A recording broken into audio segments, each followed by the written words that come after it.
Hello and welcome to part 3 of the tutorial series.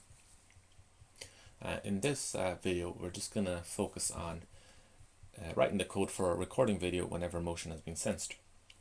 Just to recap on what we did on the previous video, we imported our libraries, we created a function called getTime just so we can get the time, and then we will be passing that onto the camera. We also created a function called loop, and in that function we have a while loop which runs our program over and over again, and we also have a for loop which will act as a countdown timer so that we can get set up before our sensor starts picking up on motion. We also have our program entrance down here, and all that does is it runs our first function called loop, and we can exit it anytime we want by pressing Ctrl+C. Now we can finally start checking for motion. So we're just going to tab in here under our while loop because we want to stay under that while loop so that the program keeps happening over and over again. And in here we're just going to write if, and something's going to happen. In this case we want to check if motion has been detected. So we need to have access to our motion sensor. So to do that we're just going to create a variable called sensor pin, and it's going to be equal to our motion sensor, and it's going to be the pin we picked in the first episode, which is pin number 17. So in here we can check if sensor pin dot motion underscore detected. So if motion has been detected, something's going to happen. So we just want to tell ourselves that motion has been detected, so we'll just write print and motion detected. We're just going to print we're going to print a few empty lines every now and then just to keep our console tidy so they're not all squashed together. Now, after motion has been detected, we need to get the time so that we can pass it on to the camera. So to do that, we're just going to create a variable called time string, and it's going to be equal to whatever time we get in our getTime function. So when we call our getTime function, it's going to return our current time up here, and our time string is going to be equal to it. We can then tell ourselves that we got the time, so we'll just say current time, and we'll just write %s again, just to recap. That %s is just a blank space, and we can fill it by writing %, and we're just going to fill it with the time string that we just got, just like that. So it's just going to print current time and whatever time string is, and we'll put in another empty line under it. Now we can finally pass it on to the camera. But like the motion sensor, we need to have access to it. So we'll just come up here where our other variables are, and we'll just create a variable called camera. And we're going to make that equal to our Pi camera. Pi camera. Just like that. And we'll save. And to pass a time to our camera, we'll just write camera dot annotate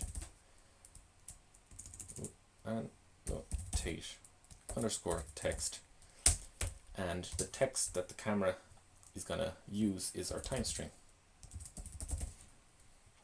just like that. So the camera now has our time. We can finally then start recording our video. So we'll just tell ourselves that we're recording. So we'll just write recording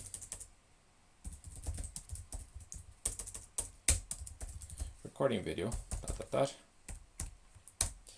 and to record a video we just write camera dot start underscore recording,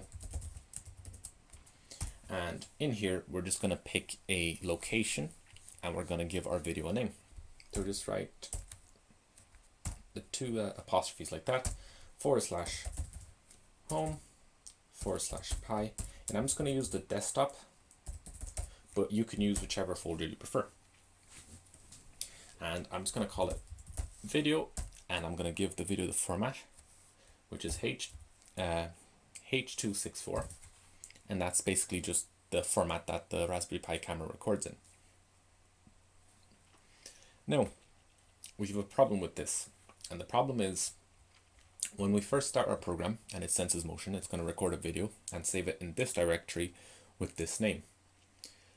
The problem comes when we sense motion again and a video records and it saves to this directory with this name.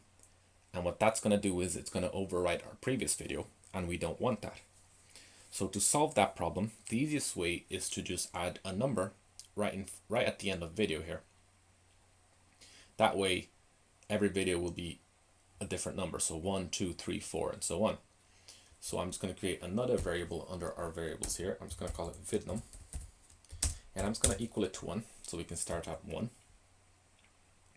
And in here, right after video, I'm going to put in our blank space, %s, and outside it, I'm going to fill it with vidnum, so that when it records the video, it's going to save it as video 1, which is we filled with vidnum here, so it's video 1.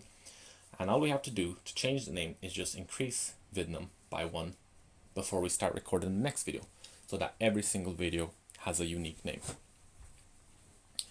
And we'll do that in just a sec, but first we need to pick the length of time that our video will be. And to do that, we just add a delay. So for as long as the program is delayed, the video will keep recording. So to delay our program, if you can remember, it's just sleep and whatever the delay you want to be. So I want to put in 20 seconds because I just want a 20-second video, but again, you can pick whatever length of time you want. Now, it's gonna record for 20 seconds, and once that's done, we're just gonna tell ourselves that it's done. So we're just gonna say video number colon like that, and we're gonna put another empty space, %s, and we're gonna say space recorded like that. And the space, we're just gonna fill it again with vidnum, just like that. So this will print video number, whatever video we're on, recorded. And we'll add another blank line under it. Now, we can finally tell our camera to stop recording. So we're just going to say camera dot stop underscore recording, just like that. So basically it will record a video, save it to this directory, and save it with its unique name. It will delay for 20 seconds, so we'll keep recording, and then once that's done, it's gonna print the name of the video that's being recorded, or the video number, sorry, that's being recorded, and it's gonna stop recording. Now, and we also need to increase our video number before we forget, so that the next video has a unique name. So we're just gonna say vidnum plus equals 1, just like that. Now, I think that should be it. All we need to do now is just tab back once a little bit, so we're under the if here, so we can put in an else, because an if statement, it's nice to have a little else in here. And basically what's going to happen is, if motion has been detected, do all this, else if motion has not been detected, we'll do something else. So we'll just write print like that, and we'll just say waiting for motion,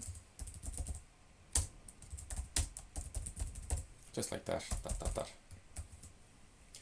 so that whenever no motion is being detected, we'll know, because it's going to print out waiting for motion, just like that.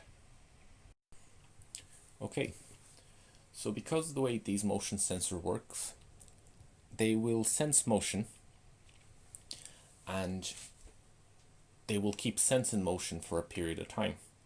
So if you start recording a video, for example, and the video stops recording and you have your video, the motion sensor might still be picking up motion even if there is no motion left. That's just the way the delay works, and depending on which one you have, that could be 30 seconds or that could be a minute.